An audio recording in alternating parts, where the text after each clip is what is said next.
오늘날은 정말 이 스마트폰을 활용해서 사진을 찍는 것이 일상생활화되었습니다.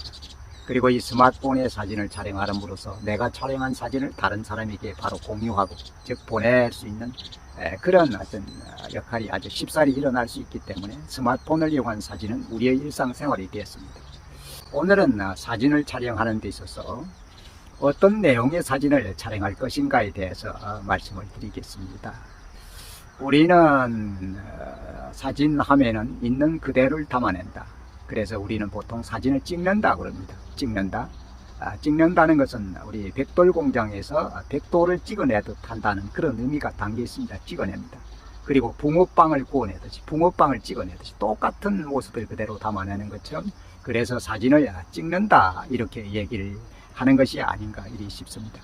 그러나 물론 그렇게 사진을 찍어낼 수도 있지만 그것보다는 우리가 좀 더 좋은 사진, 내용 있는 사진을 찍기 위해서는 그렇게 찍는 사진을 촬영하는 사람, 즉 촬영자의 어떤 마음을, 이야기를 그 속에 담아야 된다. 요즘의 표현으로 하면 메시지가 그 사진 속에 들어가야 된다 이런 싶은 생각을 합니다. 있는 그대로를 담아내는 것이 아니라 그 사진 속에 내가 전하고 싶은 어떤 얘기를 담아내는 그런 사진으로 만들어 보면 좋다 이런 생각을 해봅니다. 그래서 저는 사진은 카메라로 쓰는 이야기다 이렇게 얘기를 하고 있고 또 저 자신을 포토 스토리텔러 그러니까 사진으로 이야기를 쓰는 사람 이렇게 표현을 하는 것도 그런 이유입니다. 사진은 있는 그대로를 찍어내는 것이 아니라 그 속에 나의 이야기를 담아내서 하나의 작품으로 만드는 것 그것이 바로 사진이라 이리 싶은 생각을 합니다. 오늘은 하나의 제가 촬영한 사진 하나를 보면서 그러한 내용을 한번 말씀을 드리겠습니다. 바로 앞에서 보는 것 같은 이 사진이 그런 내용을 좀 담은 사진입니다. 이 사진은 한겨울에 뒷산에서 산 벚꽃나무에 높은 가지 위에 마지막으로 남아있는 마지막 잎새라고 그럴까요? 마지막 잎새가 그동안 가을과 초겨울을 지나면서 눈, 비, 바람에 잎이 옆으로 떨어지고 휘어지고 해서 남아있는 하나의 어떤 행상입니다. 남아있는 나무잎, 그러니까 낙엽에 남아있는 마지막 남아있는 행상을 집중해서 크로즈업해서 찍은 사진입니다. 저는 이 모습을 보는 순간 바로 이런 얘기가 떠올랐습니다. 여러분 심청전의 이야기 아시죠? 심청전. 아버지 눈을 신봉사의 눈을 띄우기 위해서 공양미 300석에 팔려서 인당수의 용궁에 빠뜨려 용궁에 보내기 위해서 선원들이 심청을 배에 태워서 인당수 위로 끌어가서 그 인당수 위에 배 위에 앉아있는 심청을 바로 생각했습니다. 옆에 보이는 것 같은 밑에 이렇게 치마를 한복 치마를 두르고 있고 위쪽에 보시면은 정말 아가씨의 모습이 그대로 형상이 남아 있습니다. 생각이 되시나요? 뒤에 꽁지머리도 이렇게 따 있고 목도 있고 앞에 코도 이렇게 나와 있고 이마 이렇게 긴 머리를 올린 그 모습이 여지없는 사람의 형상으로 보입니다. 바로 심청의 모습으로 저는 생각을 했습니다. 그리고 그 앞에 앉아있는 어떤 동물의 형상, 동물 형상의 모습이 보이지 않습니까? 검정색으로 되어 있는 물론 그 주변은 다 비바람에 눈비바람에 낙엽이 일부 떨어져 휘어지고 남아있는 그 모습이죠. 그 검정스럽게 있는 그 모습이 바로 어떤 동물 행상을 하고 있지 않습니까? 동물 행상. 저는 이것을 이렇게 상상을 했습니다. 어떻게 상상했느냐 하면은 심청의 효심에 감동한 용궁의 용왕이 사자를 인당수 배 위에 떠 있는 배 위로 보냅니다.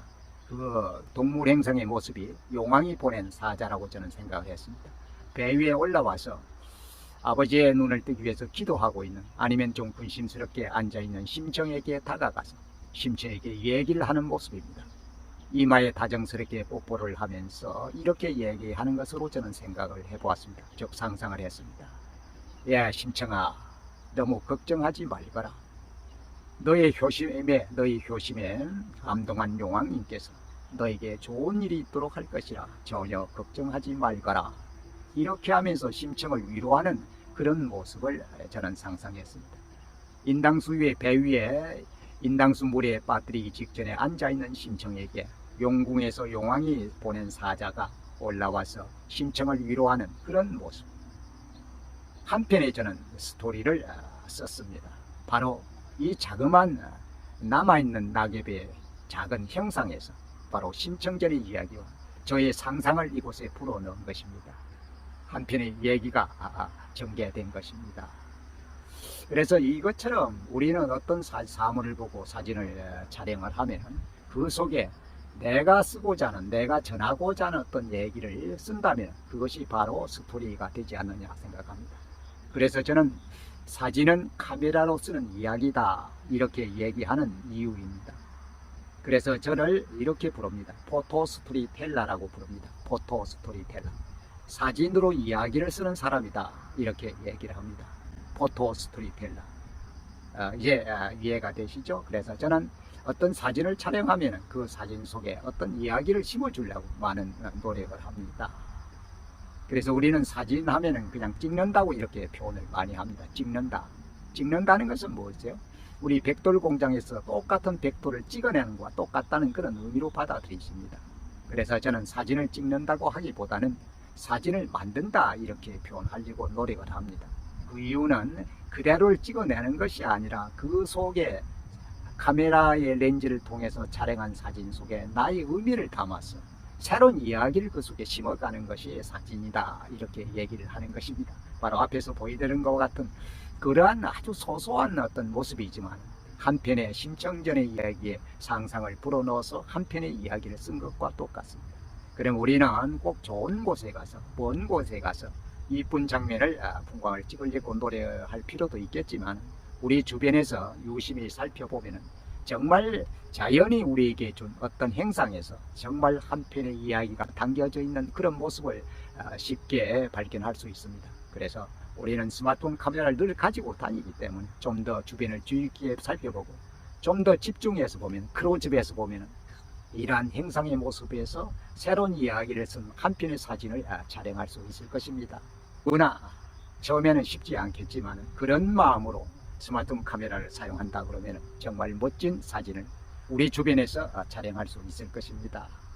앞으로도 용도변경TV는 그러한 사진을 통해서 얘기를 쓴 사진들을 올려서 얘기를 풀어 나가도록 하겠습니다. 좋은 사진 촬영하시고 멋진 이야기를 한 편의 사진에 담아가시기 바랍니다. 감사합니다.